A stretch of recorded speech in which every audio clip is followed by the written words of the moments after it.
The next thing that I want to do is I want to make sure that my character travels along the ground. But before I actually make the character move along the ground, I want to create visualizations for this. So currently I'm creating a number of visualizations which I'm drawing with lines, and we'll be performing these operations in a very similar way. But we do have other things which we need, and I'll be updating these within my player system. I want to draw an item in my display which will allow me to represent where the player is supposed to connect with the ground. Generally when doing this, I will not use a line. Instead, I'll use a cube or a sphere. There are a number of options with which we could draw these. For example, we could use the gizmos library. This will give us a number of methods like draw cube, draw sphere, draw wire cube, draw wire sphere. These are all perfectly fine for what we want, but they have an issue in that these are actually monobehaviors. Not just that, but to draw these we need a monobehavior method, and that method is on draw gizmos. So I cannot just use this. I would actually prefer to have a gizmo setup like our drawn line setup. So instead of using the built-in gizmos, we're going to be creating our own gizmos for a basic sphere and a basic cube. And we can also do this for some other basic shapes. And this is something which I'm going to do before I do any raycasting on geometry. So I'm going to return to Unity. In the scripts, I'll create a new folder, and this will be a utilities folder. I'll probably change the names of the script and I'll move the files around later, and I generally do not like having a lot of files in utilities, but this is a useful temporary location, and if things become commonly used or well defined, I can then store them more appropriately. I'll create a C# script within this folder. I'm going to call this BT Debug. I can enter this, and this will be a public class and it will not inherit from anything. I can remove all the existing code, and I'll create some methods for drawing the geometry. The first will be draw circle, and I'll actually be drawing this along an axis, so this will be draw circle X. I will also need a draw circle Y, as well as a draw circle Z, and this will be followed by a draw cube method. I'll also make a null gizmo, so this will be void draw null, as well as the method void draw sphere. All of these will accept a float3 value, and this value will be the position to draw this at. Every single shape will have a position, so this will apply for every shape we create. I can then create an argument to adjust the shapes, so the second argument for the circle will be a float value, and this will be radius. I will give the cube a height value. I will also give the null a height value. This isn't a very appropriate name, but it will work for the moment. The sphere will have a radius. All of these shapes will be straightforward to generate. I'll begin with the null, as this is actually the most straightforward. First I'm going to get a value from the height, and this will be a half height. This will be the distance from the center of the object to its extremity, and I'll get this with height multiplied by 0.5. I can now begin creating the shape, and I'm going to do this with our standard debug drawing options. So this will be debug.drawLine. The start vector will be placed from our position, and I'll add our half height to this.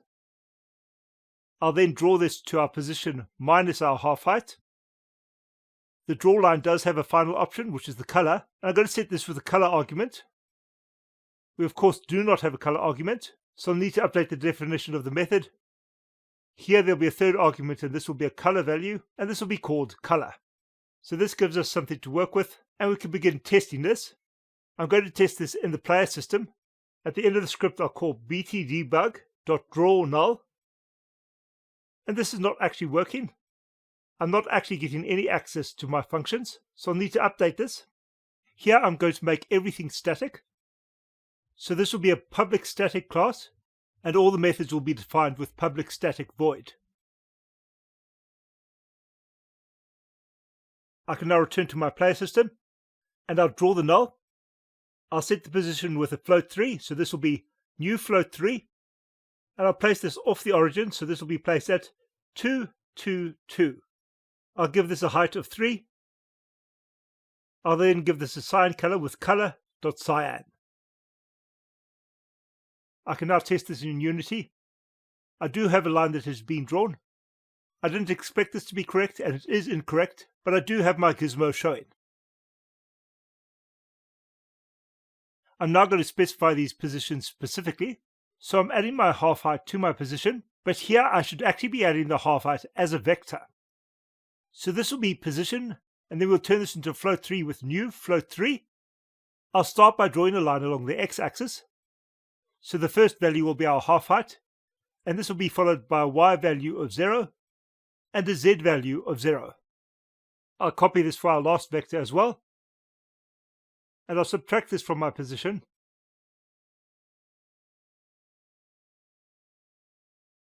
I can then test in Unity, and I am getting a better line. I want to do this for all 3 axes, so I'll duplicate the line twice. After my half height in x, I'll draw the half height in the y-axis.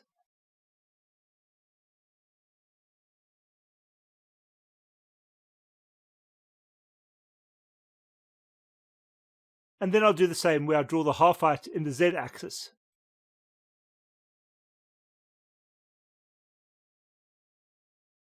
I can then return to Unity and I can test this. I now have a null object being drawn on the screen. So this will give me null debug geometry. This will be the first of my shapes, and this is the easiest one to do. The next shape that I add will be the cube. The cube will be working with very similar logic to the null, so I will copy and paste the logic which I created within the null. I'm going to start with a half height in the x value, followed by a half height in the y value. Instead of subtracting this, I'm going to add it. Our endpoint will also have a half height in x and a half height in y, and this will be a negative half height in x. The third argument will be a color value. This will give us our first line for the cube. I'll duplicate this line a number of times. My second line will have the half height starting in x, as well as the half height starting in y, and this will be drawing to a 0 value in x, a half height in y, and a half height in z. I actually need to set the half height for every single axis, so this should start with the half height in x, the half height in y, and the half height in z. The next value will then be set with the negative half height in x, the half height in y, and the half height in z, and this will be added to our negative half height in x, our half height in y, and our negative half height in z. I'll then start my next line from this point, so this will start from my negative half height in x, to my positive half height in y, to my negative half height in z. This will be drawn to our positive half height in x, our positive half height in y, and our negative half height in z. This should give us 3 sides of a square, and this square will be completed with our 4th side. So this will start with a positive half height, and a negative half height, and it will be drawn to a vector which is set by our positive half height in x, y, and z. I should now be able to test this. To do this, I'll need to work with my player system. After I've drawn my null, I'm going to draw my cube. I can then return to Unity, and I can test, and I should have a square placed at the top of my null. I now need to draw my bottom and my sides, so I'll duplicate the logic which we've just created twice. The bottom is easy to create. It is exactly the same as the top. However, the y values will all be negative. I can then focus on the joints for the sides. For the vertical lines, the values that we've drawn to will all have a negative y value. However, the x and z values should all be the same. So I'll start with the 3 positive half heights, and this will be drawn to a positive half height in x, a negative half height in y, and a positive half height in z. Our next value will be drawn to a negative half height in x, a negative half height in y, and a positive half height in z, and this will be drawn from a negative half height in x, and a y and z half height that are both positive. I'll then be drawn to a negative x, y, and z, and after that I'm going to be drawn to a positive x, a negative y, and a negative z. I can then see if I've got this right, and I'm now drawing a cube. So that will give me my null and my cube. Next I want a gizmo for the circles. And for our circle we'll essentially have our axis. We're going to draw a number of lines here, and this is going to be based off the sine and cosine of our angle. So we're going to be drawing a number of lines starting from angle 0, and these will be drawn to angle 360. Essentially we're going to get a for loop, and we're going to draw a number of straight lines. There are a number of ways which we can do this, but generally I don't want to deal with a lot of complex numbers. So we can divide 360 by 10 easily. It is also easy to divide 360 by 30. So I'll be choosing one of these two values, and we'll then have a for loop for the circle. I'll then have our circle in X. I have a float3 value, and this is going to be my start value. My start value will be set from the position. This position will need to be updated though, so I'm going to be using this within a float3 value. My first value will be the position in X. I'll then have my position in Y with position.Y, and my position in Z with position.Z. I'm then going to add my radius to the position in Y. I'm then going to multiply this by a value, and I'll get this with math.sign, and this will be set with the sign of 0. This is going to be our 0 position, and this is where we'll start.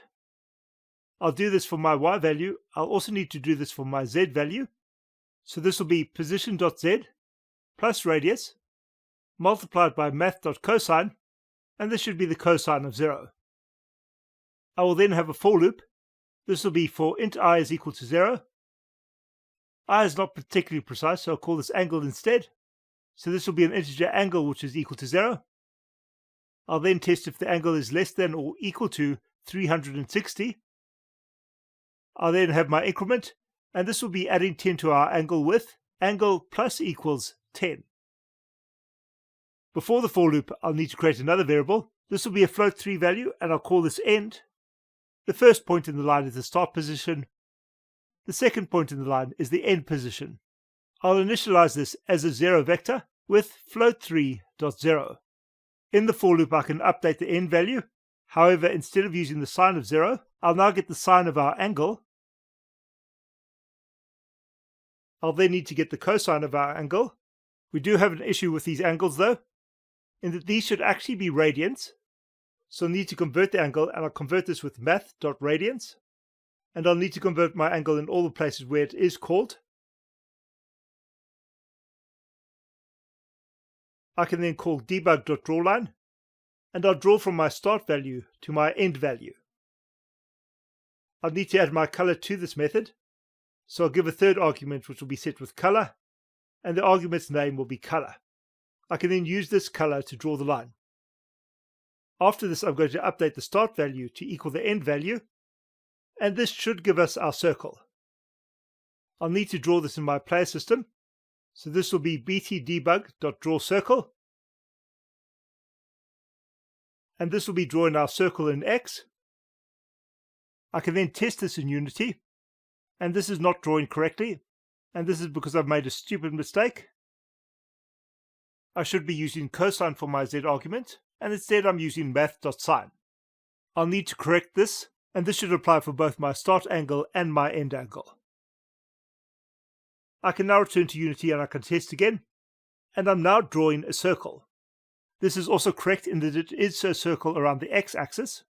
So essentially we only have values in y and z that are changing, and the x-axis will run perpendicular to this circle.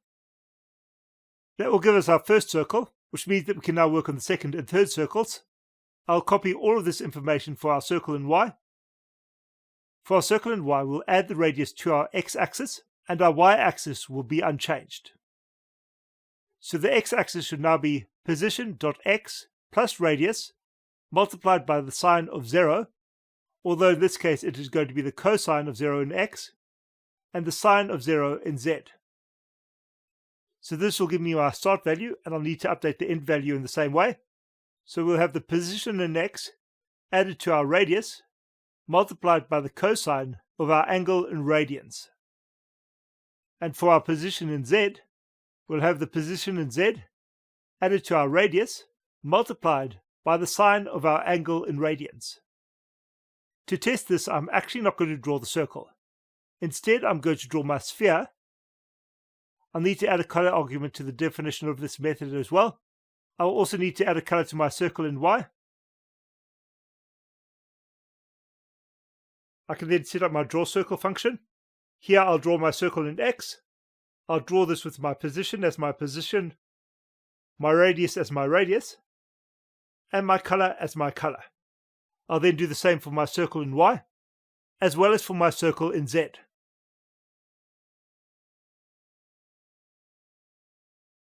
So that should draw our sphere. I will, however, need to update my circle in Z.